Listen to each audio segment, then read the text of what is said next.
we are unfortunately live around 2:18 p.m. Eastern this Tuesday, December 12th. How's it going, everybody? It's your boy Wardy, and we're back at it this time with a breaking news live stream, something that I'm really not looking forward to getting into, as one of my favorite young players in the Mets organization, Ronny Mauricio, a top 5 prospect for them. Looks like he's going to be out the majority of the 2023 season at absolute minimum after tearing his ACL 2 days ago in a Dominican Winter League game, in a non-contact play going between first and second base. When we all saw the injury, of course, we thought the worst right away, but he walked off on his own power. We're thinking, okay, maybe it's not as bad as we initially thought. Gets flown back to New York for further imaging, and it shows a completely torn ACL, and it looks like the Mets will be without the star-studded prospect to begin the 2024 season, and likely will not have him for the majority of this season. This was someone who was supposed to battle it out at third base with Brett Beatty, and to a lesser degree, Mark Vientos. Ronny has all the potential in the world to be a 20-plus home run bat who is an electric guy on the bases, who, of course, has plenty defensive athleticism,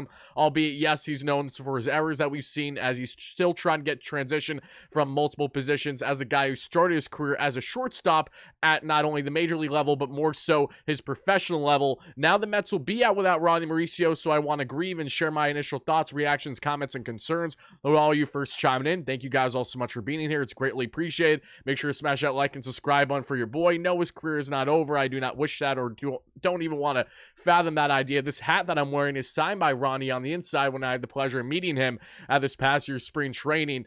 Man, oh man, I'm really crushed right now. I can't hold it back much. The reason why I didn't bother to do a video on Ronny getting hurt the past day or so is because, you know, a lot of times when guys get hurt, we see, okay, he might just be banged up and he'll miss a game or two, but he'll be back. No, this was not the case with Ronny, unfortunately, and he has a completely, I shouldn't say completely torn ACL, but we know it's a torn ACL.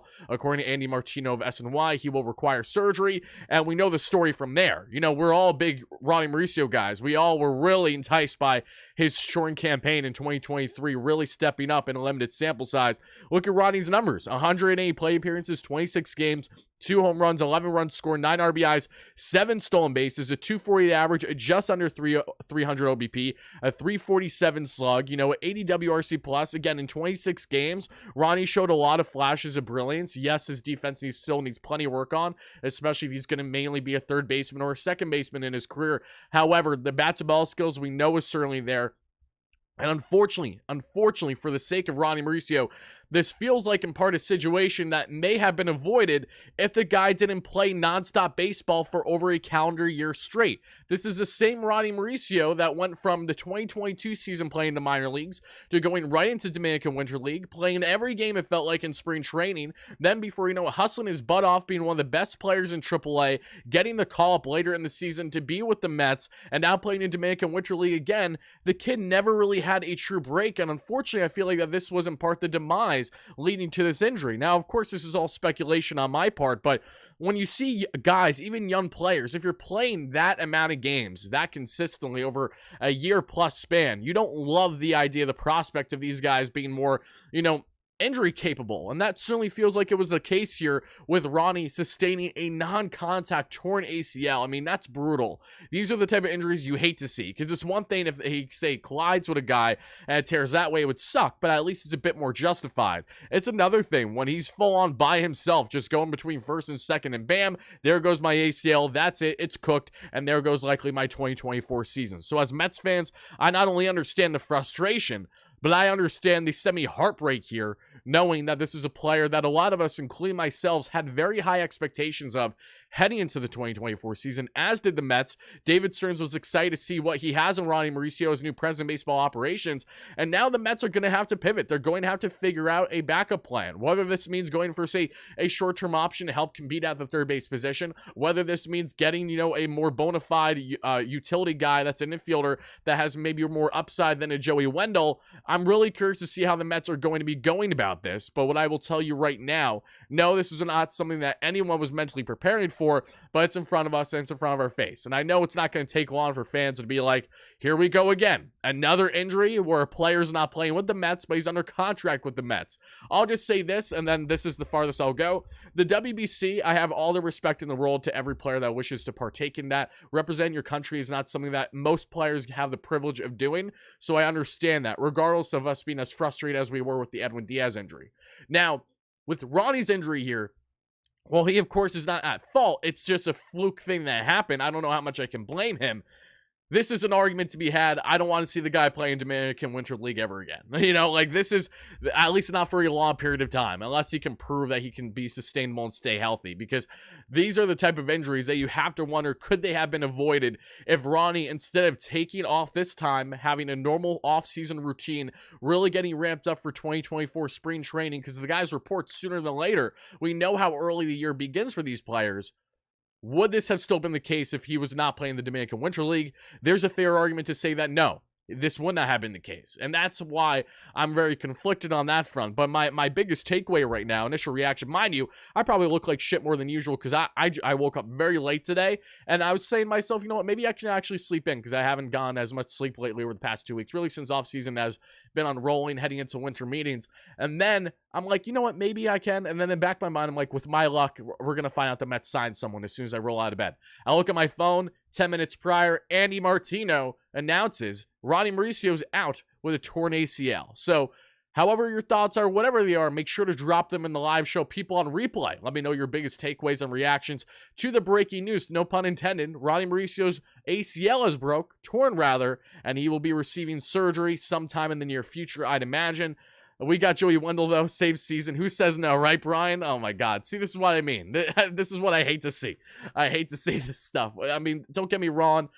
All the narratives, all the jokes, saying we're cursed and all these things, they hold true when things of this nature happen. All I will say is I really hope, and I know that he doesn't wish it on him, obviously, and they're friends, but I really hope that this kicks a fire under Brett Baty's ass to hopefully head into 2024 with a strong mentality. I understand for young players especially, it can be easy to get hard on themselves. Someone who isn't even an athlete can tell you themselves they get hard on myself a lot. So I can only imagine what it's like for Baty and what she went through a lot of trials and tribulations throughout the 2023 season.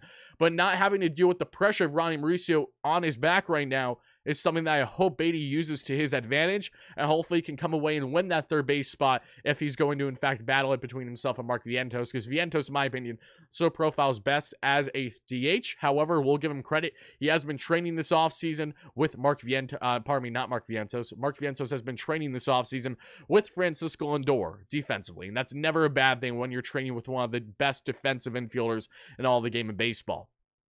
But now let's get into, okay, this is a brutal injury. It has happened. What should the Mets do about it? And it's a great question that I'm constantly thinking about. I'm sure that by the time we get to later tonight's live stream, because we will likely be live later today, guys, as there's a bunch of key updates on Yamamoto we'll be sharing. We're officially like Yamamoto watch this week. While I don't anticipate Yamamoto to make a decision in the coming days, we may very have one by the weekend's conclusion or early next week, maybe later next week before the holiday Christmas is upon us. Whatever it is, we're going to talk more about Ronny. We're going to talk more about Yamamoto later tonight. But in the meantime, I'm really just trying to grasp my head around what has happened here and what the Mets can do as a short-term filler. Or do they want to stay internally? So I guess my first question to everyone watching this is, would you prefer that the Mets head into 2024 with an internal battle at third base still between Brett Baty and Mark Vientos? Or would you prefer, say, they went out and got a shorter-term option to not only help kick a fire under these guys' asses, but also know that you have a veteran guy that can handle his own in the corner without a problem, like a Gio Urshela, or, to a lesser degree defensively, but to a higher degree offensively, a Justin Turner. JT at 40 years of age, I'm going to go on a limb and say he's not going to give you the best defense at third base. However, he is going to provide that bat that is certainly missing from this lineup that I know a lot of fans wouldn't scoff at the idea of. So wherever your thoughts are, let me know. Let's get a poll going. We'll do that. We'll do exactly that. Tingus, thank you so much for the $5 donation. Tingus says, how do you feel about this $680 million deferred paid by the Dodgers? I know it's technically legal, but it feels so wrong. I have a lot to say on the deferments, and I will share those further thoughts more so later in tonight's live stream. Not so much now. I really want now to be more on the focus of Mauricio, but I'll just say this.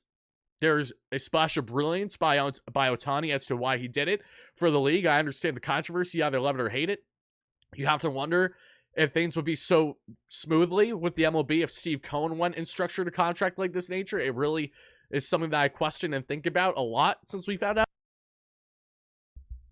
And most importantly, the impact it has on the Dodgers' ability to go after other players. is the big one. That's exactly why Ohtani did that contract in large part, and that's why us fans aren't too happy about it, because it, of course, still gives him a strong opportunity to go after Yamamoto and other key fish each and every offseason. But let me get a poll going here, and appreciate everyone first chiming in. Like I said, sorry if I'm a little rough around the edges more than usual. Your boy got late start to the day, still kind of waking up as we speak, so bear with me if I'm, sounding a bit more stupid or nasally than usual. And help us get to 100 likes, guys, for our first short-term goal. Greatly appreciate. We're almost halfway there, as I'm going to put up a poll right now, how you guys would like this position to be addressed for 2024. Bear with me 1 second. Thank you for the bless you, Drew. I appreciate you.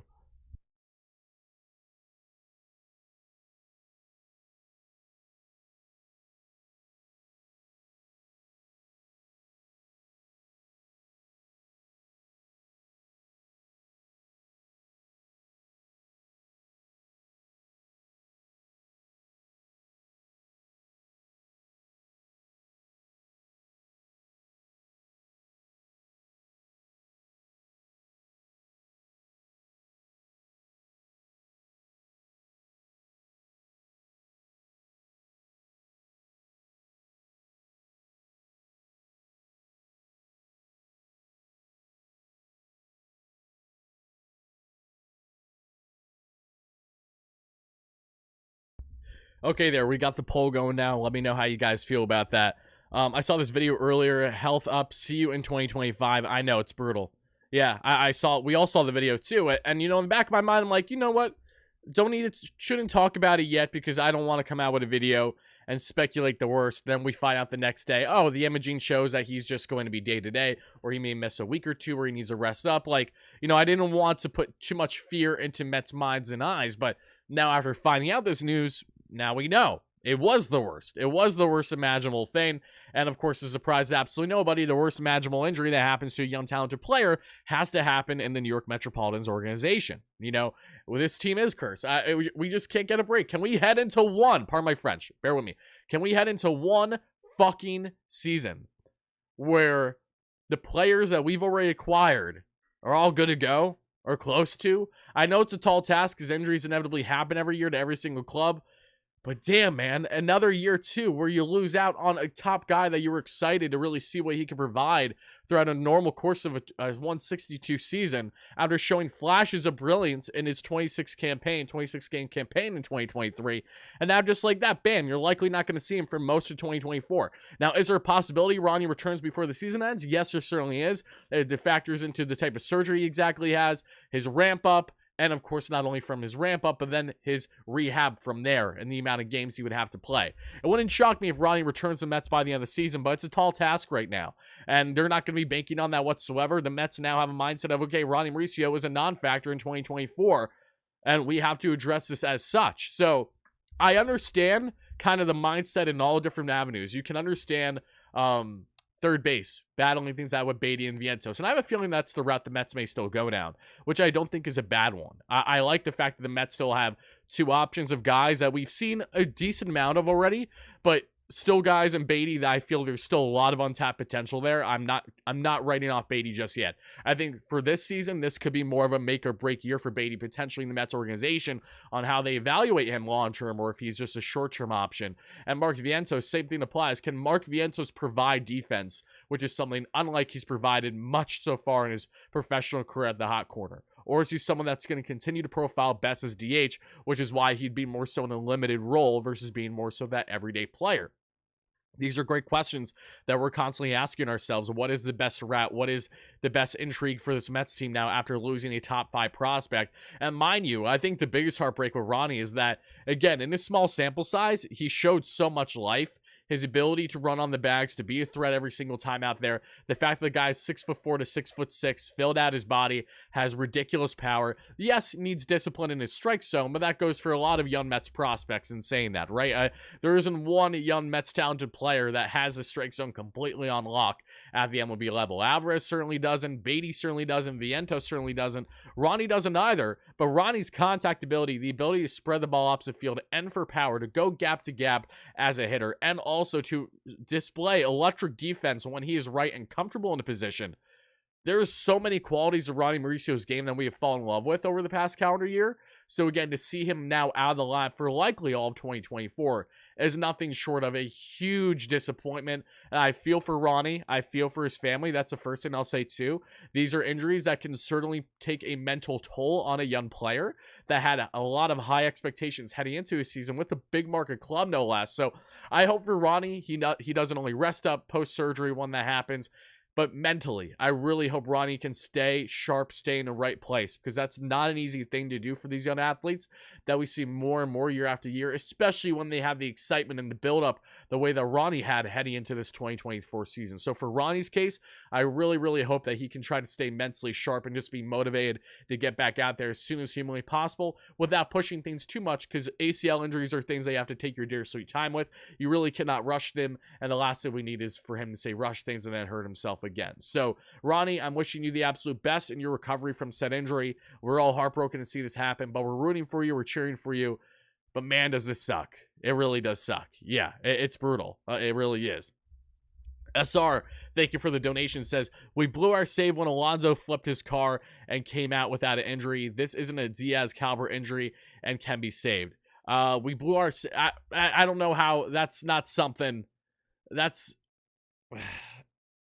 I'm going to leave a no comment on that one, SR. I appreciate the donation. I understand what you're saying, but, like, you know, that's not how these things work. I get what you're saying, but that's not how these things work. And I don't like to compare those respective injuries as well, because they're all different circumstances. So, but yeah, we all remember what happened with Alonso. Thank God he was okay, because he's an absolute beast of a polar bear. Diaz, heartbroken, but thankfully Diaz is finally fully healthy. And even if he has a slow ramp up to begin spring training heading into the 2024 season, we know Edwin Diaz is likely going to have a significant impact on this club for the year, and that's huge. The team needs it out of the pen, no denying that. But we need Rodgers as doctors, exactly. Yeah, seriously. I'm trying to think. Did Rodgers have the same? Did Rodgers have a torn ACL, or was it Achilles? Or I get them flip-flopped. I get them confused. I'm no expert. I'm no doctor. I hear ACL, MCL, Achilles, and I always forget which one's which. So can you guys enlighten me as to the exact injury Aaron had? Because I know he did have a newer procedure on, which has helped him get on the field as early as he has. It's unprecedented what Aaron's been able to do for you Jets fans out there. But I'm curious, is that the same injury or is that different? Because I truthfully do not know off the top of my head.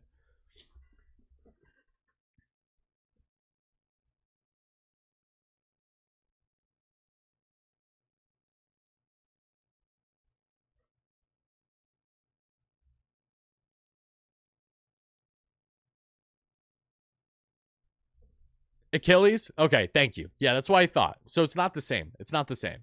Yeah, okay, good. I'm just, yeah, but still, you never know. Okay, I know it's about you never know. I understand that. But again, different injuries mean different circumstances as well, and the procedures that are done. I don't know if there's this newfound surgery that can be had on the ACL versus an Achilles. And on top of that, you know, this is something where how much money are the Mets investing in this type of procedure versus Aaron was able to use also in part out of his own pocket, should he wish, as a guy who has a decent amount more money than Ronny Mauricio, and how the Mets usually operate with injuries to young players to this degree. They're not the same situation, so you really can't compare. Mike, I'll definitely check out my P.O. box. I need to do that today, not only for you, but also for Dave Kaplowitz, who's a phenomenal friend and a great supporter of mine. I will get to doing that today. Flowers for our Jinx Mets. It stains, man. It stains. All right, everybody. My question to you now, as we're reacting live to this truly unfortunate breaking news, is the following. On a scale of 1 to 10, how stressed are you about Ronny's injury and the impact it has on the Mets heading into 2024? For me, I'm sitting right around at a 6, only because I truly believe that Ronny was going to have a significant impact on this club this season. I really did. That's the reason why. This doesn't feel like the magnitude, even though Mark Vientos, and I hope Mark proves us wrong and has a baller year in whatever position he may be playing, should he be getting starting reps. But Ronny felt like the guy out of that core three of himself, Beatty, and Vientos who was going to get the farthest this season. So to see him now out for most of 2024 stains in large part because he's someone that we expected to have a solid impact. I'm not saying Ronny was going to come out and be the best thing in this lineup or anything like that, but what I am saying is that this was someone that heading into the season had significant expectations. So I'm putting it at a 6. I don't think it's a season ender for the Mets by any stretch or anything like that. They are certainly going to need to figure out what their proper pivot plan is, whether they stay internally, which very well might be the best case scenario for them. And I don't hate the idea if the Mets stay internally. I really don't. There's just more question marks there. But at the end of the day, this is kind of the point for David Stearns and the new front office. They want to see what the kids have. It's impossible to know what the kids have if you don't get to see it with your eyes, which is why spring training for them is going to be so vital, which is why the beginning of the calendar year will be so vital for both Vientos and Beatty alike. But yeah, I'm sitting probably around a solid 6. Hasn't given a silver spoon. I don't want to say that though, Bruce, because I don't want this to be a situation where Beatty feels like, he has it in the bag. I hope Beatty has a confidence level to him, maybe like never before, but I don't want him to get complacent. And I don't believe he's the type to do that, because I think he's learned very well since arriving in the Mets organization at the MLB level that nothing is guaranteed to you. Even when you think you have something, you may lose it if you're not performing to your caliber. So again, it's a really unfortunate situation. No, the rumor was true. ACL, it was true. Yep. Again, some people were thinking ankle. Some people were thinking, Achilles as well, but it is in fact ACL. Brad, thank you so much for that. Everyone, smash that like and subscribe button for your boy as we grieve together. Really does mean a lot. Stay tuned. Like I said, guys, we'll be live later today. Probably if I'm a betting man, probably around 8 o'clock. Could be 7:30. Could be 8:30. But I'm gonna eye around 8 o'clock, barring any news changes, because by the evening, I think we're going to find out a bit more on Yamamoto as he's meeting with more clubs, and as soon as today. There's some key Yamamoto updates I want to get into. I want to hear your guys' opinions on them. Nothing regarding Yamamoto that's really changed my viewpoint on where the Mets stand and their chances of landing Yamamoto, but more so in just more is coming out in the public eye and teams he's meeting with, which we all anticipate and knew. But just want to reiterate those things and kind of explain how things benefit the Dodgers, how things benefit the Yanks, how things benefit the Mets, and how things may benefit some other clubs here in their pursuit for the coveted MPB star. So stay tuned for that one. Don't think I'm going to have a video come out in between that span, but again, breaking news during the offseason can change everything. So we'll find out. I will say that things have been a little quiet on the Mets front. I know they're all in on Yamamoto, but they are like 100% could make some moves prior to Yamamoto. I feel very confident in saying that. So don't be surprised if you find out the Mets, even if it's more so on the smaller scale, which is what we anticipate at this point from Stearns with his beginning of moves, rather. Don't be surprised if you see a move from the Mets in the next 24 to 48 hours. I have a feeling we're going to find out something real soon. Just sign Urshela for 1 year. I don't hate that idea. I don't. Urshela would be able to rekindle that relationship with Francisco Lindor. For those that don't remember, when they were the Cleveland Guardians, Gio Urshela kickstarted his career with Francisco Lindor there before becoming a New York Yankee. So there are similarities. And on top of that, I actually like to fit even a little bit more as Mets' new third base coach is coming over from spending the past decade with Tito there in Cleveland. So by just connecting the dots in that sense, Gio Urshela just made a lot more sense now than he did an hour ago. So if you're looking for a short-term option, Gio Urshela, for the reasons I just explained, and for the reasons that we may need to do an individual video or just describe it more in tonight's live show, does make a level of sense. He tore it, Mikey. He did tear it. Yeah, there is a difference between tear and rupture, but as long as Martino's holding true, he did tear it.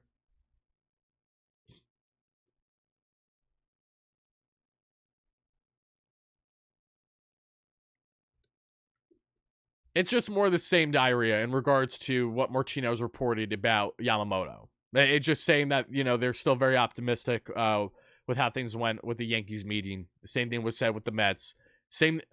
Every club that has met with Yamamoto reportedly so far has come out happy, great, feeling good after said meeting, which, again, is the least bit shocking.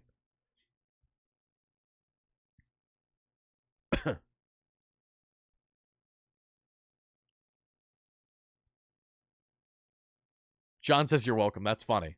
No, it's a good point, because I wasn't even thinking about his relationship with Lindor, 1, and 2, who the Mets' new third base coach is. When you're just evaluating it from that face value sense, it does make a level of sense. And they were heading into the season. I've seen many fans that were advocating, if you're going to go short term, give Gio Urshela a call.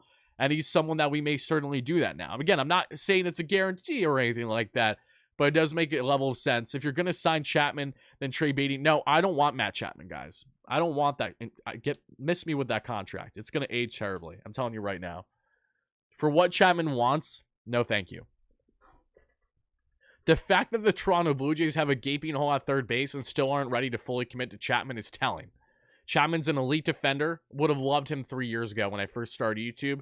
But the bat has been so Jekyll and Hyde. So Jekyll and Hyde. He's won some of the worst stretches in baseball. And he's already hit his peak defensively in Chapman. So, yeah, I don't love the idea of giving him 150 plus million. Like, why? Why do that when you know that externally via trade or free agent market just a year from now, there will potentially be younger, more appealing options. 2 years from now, same thing can be said. Even if the Mets for the next 1 or 2 years really feel things out with Beatty, maybe Beatty does become their guy. We'll find out. Yeah, there's many reasons as to why I'm not in love with Matt Chapman. Not as much as I used to be. I just, no thank you. Truthfully, I have my reservations there. Gio Urshela in 62 games in 2023 had himself 2 home runs, 22 runs scored, 24 RBIs, 3 stolen bases. Walk rate was at 4.4%, so doesn't get a lot of walks. Strikes out at a solid clip, 15.8%. A 300 average, though, for Urshela, which is impressive. A 329 OBP. Not known for the slug, a 374 slugging, a 92 WRC plus, so just below the average batter in baseball last year. But especially if you're going to take a flyer on a guy in a short-term deal, I like the idea of bringing in someone who already has familiarity with our third base coach, as great as he does, and Lindor. Lindor, of course, carries the weight in that infield. We all know that. Urshela was a plus defender again last season, so just by a smidge, but he was a solid defender. I don't hate the more I talk about it, the more I'm enticed by it. I'll take Turner on short-term deal, bring Turner home. I'm not opposed to JT either if the Mets want to go the short-term route. However, JT has little to no defensive upside in comparison to Urshela. Like, you're having far more defensive hiccups. Like, yes, he'll be able to handle his own at third base every now and then, but certainly not someone I want there every day, and he would profile best as DH. So, why are my eyes glassy? My eyes are glassy because I woke up shortly before I literally woke up to the news of the Mauricio news because I did not go to bed until very late last night. And I said that in the beginning of the show. If you're wondering why I'm a little nasally or anything like that, my morning routine hasn't even started yet. Normally you wake up, you use the bathroom, you shower, you have breakfast, you do all these things in some type of manner. I just got up, plugged in everything, and went live. So that's why I look a little beat versus how I usually do, which if I do late night videos, I too look beat then, but it isn't too bad for you guys. Yeah, Urshela does have his connection to Mendoza during their time in the Yanks as well. Yes, John. John, you just keep throwing him at John. You're right. You're right, John. You're not wrong. You're right, John. I like that. Resign Eduardo Escobar. I'm okay. Love Eddie, but that ship has sailed. Let's see. Does Tommy DeVito play third? I'm sure Giants fans would like that. It's been DeVito's season. You might just have your next franchise quarterback. I know that might be jumping the gun to some of you Giants fans out there, but as an outsider, very cool to see the whole Tommy DeVito story take shape thus far. Everything about him. Because love the vibe. Love everything about the kid. Wait, it's 2:45 p.m. East. I know. This is what I mean. This is what I get for thinking I could get away with sleeping in late. Like, pretty late, mind you. Yes. You guys, I hope you guys understand that when I'm doing those late night video uploads for you because of like late night breaking news or something, when those videos drop at like 2 a.m., what do you think I'm doing? I'm not going to bed as soon as the video's done. I'm still up probably an additional hour or two after that because I need to wind down then. So, yes, my off season thing is content. It messes up the schedule quite a bit for me.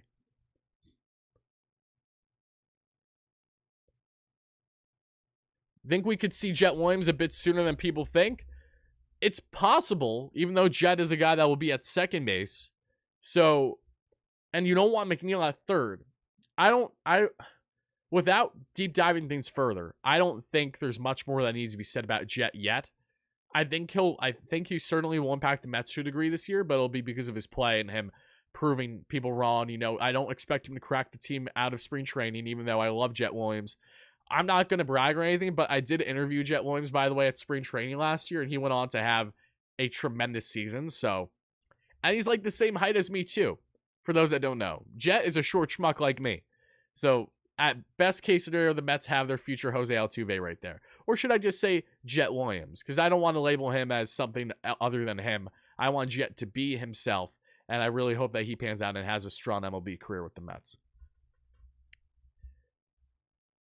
Even we got even Cowboys fans liking DeVito out here. That's fine. What's good, Warrior Elf GM? When it rains, it pours. It certainly does, my friend. Unfortunately, that is just the nature of this news. And for those that aren't aware, again, that are first chiming in, yes, Ronny Mauricio, top 5 prospect in the Mets organization, who showed flashes of brilliance in a 26-game campaign to conclude the 2023 season with the Mets, is now out long-term with a torn ACL, and he will be receiving surgery sooner rather than later. It looks like he's going to get further evaluation done from other doctors before making that decision, but rest assured, as of now, it feels like surgery is inevitable, which means Ronnie's 2024 campaign is likely coming to an end, or most of it, before it even began. Chapman power bat, elite defense, imagine left side. It would be elite. I agree with you. But I'm telling you right now, I do not think Chapman is going to be worth that contract. And I think the Mets think that way as well. And I'm going to go further and say I don't think the Mets are going to drastically change plans because of Mauricio being hurt. Because the Mets were never heading into 2024 with the mindset that Ronnie was a lock to be their starting third baseman. David Stearns loved the idea right away, as did Andy Green, now involved in player development, to see what the kids can do and duke them out. Because remember, this is a new front office. Yes, they have a lot of info relayed to them from previous regime. However, this is still a new Pobo. It's a still new head of player development, and both Andy Green and David Stearns alike. And a big factor as to why they are okay with the kids duking things out at third base, at least to start 2024, is because they can get an idea of what they have.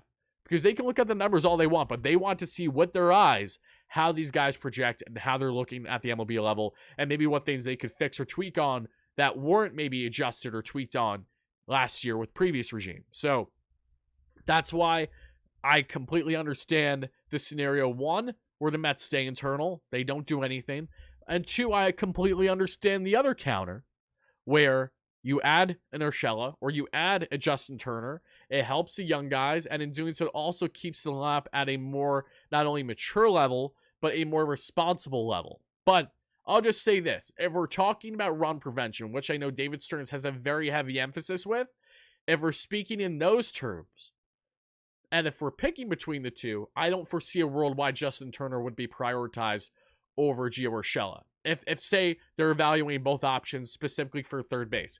Now, if they say evaluate it as Justin Turner, we like JT, we like a return 1-year deal DH, that's a different discussion. And then you could throw him at third base every now and then. But if you brought JT in as your true, like, only veteran third base option, you have concerns there because he's not someone that is nearly as defensively minded as he was 5 to 10 years ago. It's just not the same player in that regard, which is why he was utilized both in DH, at first base, and other positions for the Red Sox in his one and likely only year in Boston. Now, getting back to Urshela. Urshela, while he has struggled with the power behind his bat, he has been known for his high contact ability. Again, a roughly 300 average in a small campaign last year, and a guy that still is around league average when you look at his numbers, and in 2022 was 19% better than the average hitter in baseball as well. Like, Urshela's contact ability, I think, is appealing, and I think, truthfully, I really think as long as he's not getting a massive overpay from someone in desperate need for a third base option for 2024, he could be a more feasible option for this team if they're evaluating all the factors that I previously mentioned to you. Now, could they go in a scenario where they add Urshela as a third base veteran option and they still add someone else for DH? Absolutely, because Urshela's not a guy you want DHing for this Mets team. Great contact hitter, but you're not getting the pop with, not nearly to the degree. So, and again, we'll expand on this a lot more later tonight, if not during the individual video as well. But again, my biggest takeaway is this sucks to see Ronny Mauricio get hurt, and it's going to be really curious how the Mets evaluate the position going forward. But they do have both internal and external options they can go down should they wish. So, with that being said, guys, that is about going to wrap up the show. Your boy needs to get his day started, so make sure you guys are chiming into our live stream. That, again, barring any changes, will be around 8 p.m. Eastern tonight. May have a video out during that time. If anything changes, I'll let you guys know in the community tab. But thank you all so much for watching. Make sure to check out previous content, the Francisco Alvarez video, the big video that's popping up on the latest with Yamamoto and Steve Cohen, the money he may very well need to spend in order to land the coveted MPB star, the potential behind that, the latest live shows, and everything in between along what was coming next later today. Until then, have a great rest of your night, day, evening, whenever you're watching this.